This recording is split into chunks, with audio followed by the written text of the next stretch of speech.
I still hear her cries at night. Even now, when I am old and my hair has turned white, I remember the sound.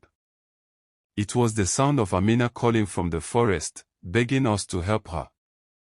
But none of us could. My name is Musa, and I was only 16 when it happened.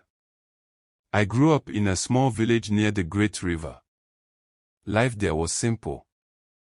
We farmed, we fished, and in the evenings we sat around the fire listening to the elders tell stories.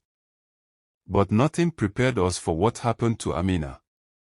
Amina was the most beautiful girl in the village. Everyone said so.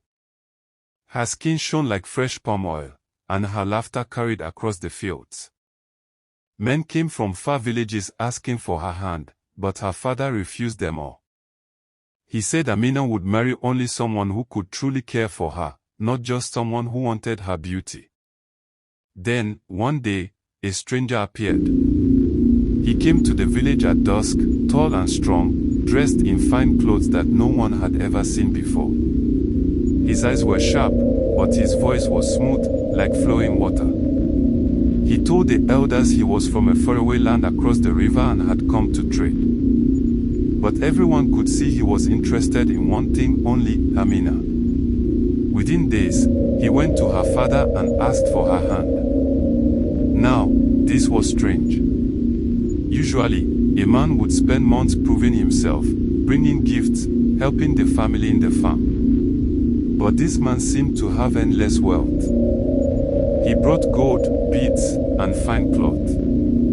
Amina's father, tempted by these riches, agreed. But there was something about the man that unsettled me. He never ate with us. He never joined in our songs. At night, when the moon was bright, I would see him walking alone toward the forest, speaking as if to someone we could not see. Still, Amina was happy.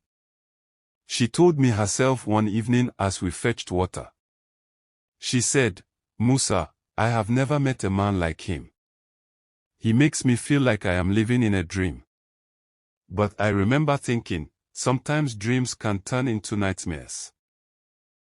The marriage was quick.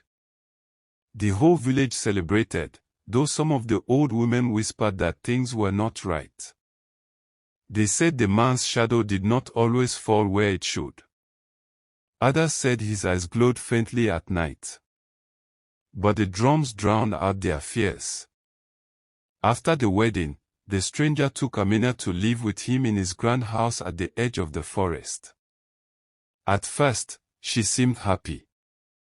She would visit her family and tell us of the fine food she ate and the silk clothes she wore. But little by little, she came less often. Then, one night, I heard it. I was walking back from the river when I heard a cry.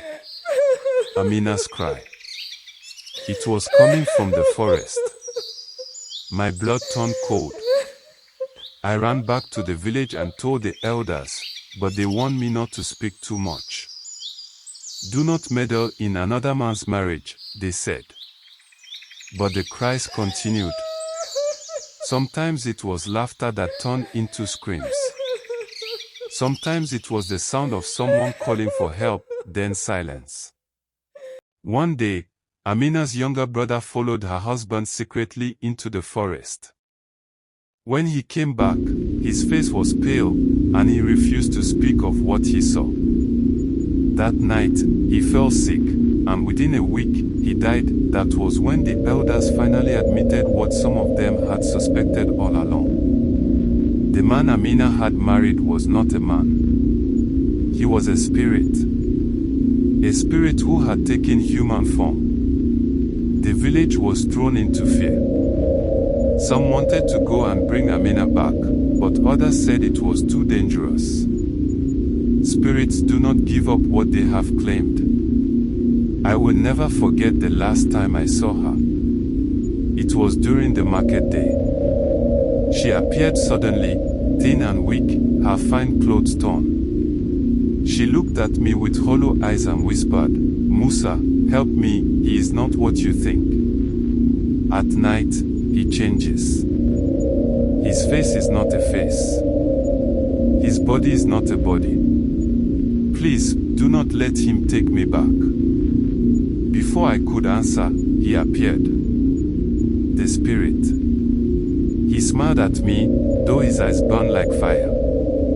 He took her by the hand, and just like that, they vanished into the forest. We never saw her again. But sometimes, when the wind is strong and the moon is full, we hear her voice calling from the forest. Some say it is her spirit, trapped forever. Others say she is still alive, bound to him in a world we cannot see. As for me, I only know one thing. Amina was the girl who married a spirit, and her cries still haunt me to this day.